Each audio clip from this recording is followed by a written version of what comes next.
নমস্কার বন্ধুরা, এইচডিবি সুমন চ্যানেলে তোমাদের সকলকে জানাচ্ছি স্বাগত। আর আজ কৃষ্ণা চতুর্দশী তিথি, আর এই তিথিতে রটন্তী মায়ের পুজো হয়। কেন হয়?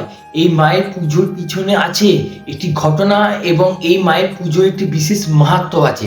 আজকে এই ভিডিওটি থেকে এই সব কিছু আমরা জানবো। তাই তোমরা যারা মায়ের ভক্ত আছো, মা কালীর ভক্ত আছো, ভিডিওটি শেষ অবধি দেখো। আশা করি তোমাদের এই ভিডিওটি ভালো লাগবে।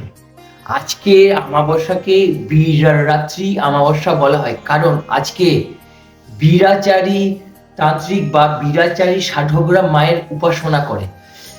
তান্ত্রিক অনেক রকমের হয়, কিন্তু বীরাচারী যারা তান্ত্রিক হয় আজকের দিনে মায়ের বিশেষ উপাসনা করে, এবং আজকের মায়ের উপাসনাতে আমিষ ভোগ কিন্তু মাকে দেওয়া হয়। আমিষ মানে মাছ মাংস এগুলো কিন্তু দিয়ে মাকে পুজো করা হয়।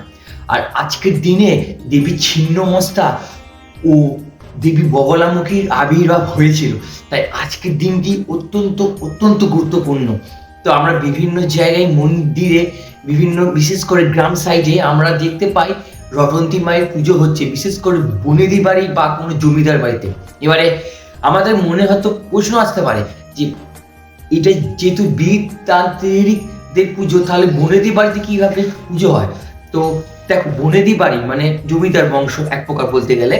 তো আগেকার সময়ে এই কালী মূর্তি যবে ওই জমিদার বংশে প্রতিষ্ঠা করা হয়েছিল, সেই প্রতিষ্ঠার সময় যে পুরোহিত পুজো করেছিলেন তিনি ছিলেন বীরাচারী তান্ত্রিক বা বীরাচারী সাধক। উনি পুজো করেছিলেন। তারপরে বংশ পরম্পরা ধরে আজও কিন্তু এরকম ভাবে গ্রামে গঞ্জে কিন্তু আজও পুজো কিন্তু হয়ে আসছে।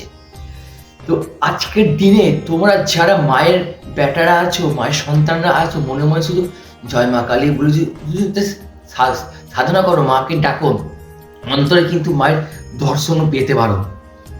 শুনে কথাটা অবাক লাগলেও এটি কিন্তু বাস্তব। আর আজকের দিনে পারলে তোমরা ছিন্নমস্তা মায়ের মন্দিরে যাও বা কোনো বগলামুখী মায়ের মন্দিরে যাও, সেখানে গিয়ে মাকে পুজো দিতে পারো বা নিজেরাই মায়ের পূজা করতে পারো। আজকের দিনে তোমরা মাকে প্রার্থনা ভরে যা ডাকবে তাই কিন্তু হবে। এবং তোমাদেরকে আর একটা কথা বলে দিই, এই যে কার্তিক মাসে যে কালী পুজো হয়, বিভিন্ন রকমের যে কালী পুজো হয়, সেই কালী পুজো আর এই পুজো কিন্তু সম্পূর্ণ রূপে পুরোপুরি আলাদা, পুরোপুরি কিন্তু আলাদা। কারণ প্রথমেই আমি তোমাদের বললাম এটি কিন্তু বীরাচারী পুজো, এবং এই রাত্রিকে বলা হয় বীররাত্রি মায়ের। তো বন্ধুরা, এরপরে তোমাদেরকে আমি সেই ঘটনাটি বলবো যে ঘটনা থেকে সূত্রপাত হয়ে আজও এই মায়ের পুজো হয়ে আসছে। রটন্তী কালী মানে রটনা করা হয়েছিল। কিভাবে হয়েছিল? যখন গোলক বৃন্দাবনে ভগবান শ্রীকৃষ্ণ ও শ্রীমতী রাধা রানী ছিলেন, এবং যখন রাধা রানী আয়ান ঘোষের সঙ্গে বিয়ে হয়ে গেছিলেন, তখন শ্রীকৃষ্ণ রাধা রানীর সঙ্গে একাকী কুঞ্জবনে সখীদের সঙ্গে যখন বার্তালাপ করছিলেন, ঠিক সেই সময় আয়ান ঘোষের কানে খবরটি দেন জটিলা কুটিলা। এই জটিলা কুটিলা হচ্ছে শ্রীমতী রাধা রানীর ননদ।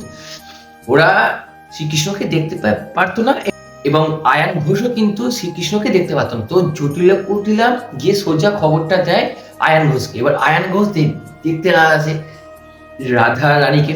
তখন শ্রীকৃষ্ণ তো অন্তর যে আমি স্বয়ং ঈশ্বর ভগবান, তো উনি জানতে পেরে রাধা রানীকে সবটা জানান যে আয়ান আসছে তোমাকে ধরতে।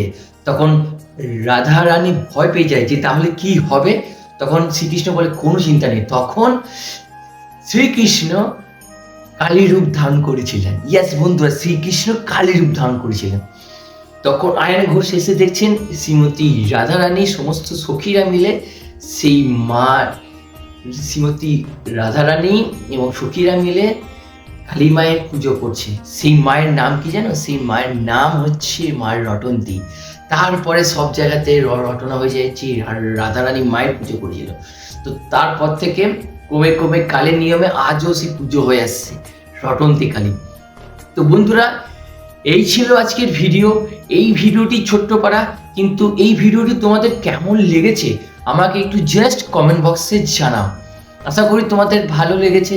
আর এই ধরনের ভিডিও তোমাদের যদি ভালো লাগে আমাকে কমেন্ট বক্সে জানা, তাহলে আমি তোমাদের এই ধরনের ভিডিও কিন্তু আবারও নিয়ে আসবো। বিভিন্ন ঘটনা, বিভিন্ন রকমের তথ্য নিয়ে কিন্তু আমি আসবো।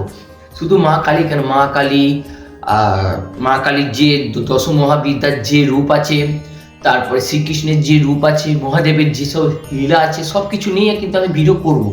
কিন্তু শুধু তোমরা কমেন্ট বক্সে আমাকে শুধু গ্রিন সিগন্যালটা দাও, মানে এই গ্রিটা করো। তো বন্ধুরা, আজকের মতো ভিডিও এই পর্যন্তই। তোমার সঙ্গে দেখা হচ্ছে পরবর্তী ভিডিওতে। ভালো থাকো, সুস্থ থাকো, আর কমেন্ট বক্সে কমেন্ট করো জয় মা রটন্তী কালী মায়ের জয়।